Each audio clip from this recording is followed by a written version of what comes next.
Halo kakak-kakak, teman-teman, dan adik-adik sekalian. Apa kabar nih? Semoga kalian tetap baik-baik saja ya. Nah, kali ini kita akan membahas tentang bioteknologi. Dengan kompetensi dasar yaitu menganalisis prinsip-prinsip bioteknologi dan penerapannya sebagai upaya peningkatan kesejahteraan manusia. Indikator yang akan dicapai yaitu menjelaskan konsep dasar bioteknologi, membedakan bioteknologi konvensional dan modern, memberikan contoh dalam kehidupan sehari-hari produk bioteknologi konvensional dan modern, menjelaskan peranan bioteknologi dalam kehidupan sehari-hari, dan menganalisis dampak bioteknologi bagi kehidupan manusia. Tujuan pembelajaran kita kali ini adalah: pertama, dapat menjelaskan konsep dasar bioteknologi. Yang kedua, dapat menjelaskan perbedaan bioteknologi konvensional dan modern. Ketiga, dapat memberikan minimal masing-masing 5 contoh produk bioteknologi konvensional dan modern. Keempat, dapat menjelaskan peranan bioteknologi dalam berbagai bidang di kehidupan manusia. Dan yang kelima, dapat menganalisis dampak positif dan negatif dari produk bioteknologi bagi kehidupan manusia. Karakter siswa yang kami harapkan untuk kakak-kakak, adik-adik, dan teman-teman sekalian terapkan di kehidupan sehari-hari adalah jujur, disiplin, bertanggung jawab, berpikir kritis, gotong royong, dan toleransi. Ada 3 sub pembahasan pada materi bioteknologi kali ini. Yang pertama, pengertian dan macam-macam bioteknologi. Yang kedua, peran bioteknologi dalam berbagai bidang kehidupan manusia. Dan yang ketiga, dampak bioteknologi terhadap kehidupan manusia. Apa sih bioteknologi itu?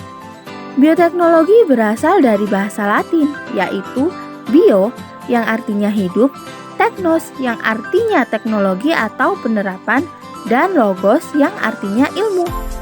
Bioteknologi merupakan suatu pemanfaatan makhluk hidup untuk menghasilkan suatu produk yang bermanfaat bagi manusia.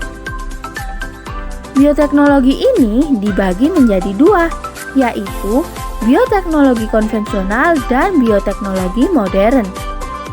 Perbedaan antara bioteknologi konvensional dan modern.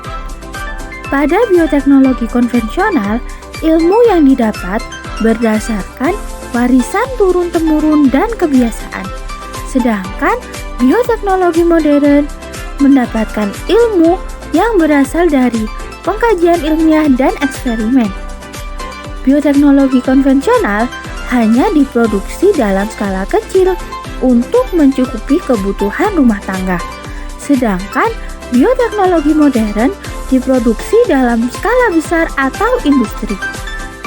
Bioteknologi konvensional memanfaatkan proses fermentasi, sedangkan bioteknologi modern memanfaatkan rekayasa genetika.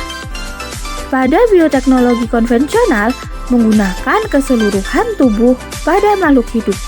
Sedangkan pada bioteknologi modern hanya menggunakan sebagian tubuh pada makhluk hidup, seperti plasmid dan eksklan tumbuhan.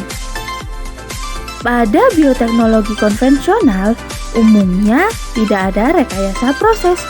Manusia hanya menciptakan kondisi dan bahan makanan yang cocok bagi mikroba untuk berkembang secara optimal. Sedangkan pada bioteknologi modern, selalu ada rekayasa proses. Bioteknologi konvensional menggunakan alat yang sederhana, sedangkan bioteknologi modern menggunakan alat yang canggih dan berteknologi tinggi. Bioteknologi konvensional umumnya dilakukan dalam kondisi septik, sedangkan pada bioteknologi modern umumnya dilakukan dalam kondisi aseptik atau biasa disebut dengan steril. Beberapa peran bioteknologi dalam berbagai bidang kehidupan, seperti pangan, kesehatan, peternakan, pertanian, dan rekayasa genetika.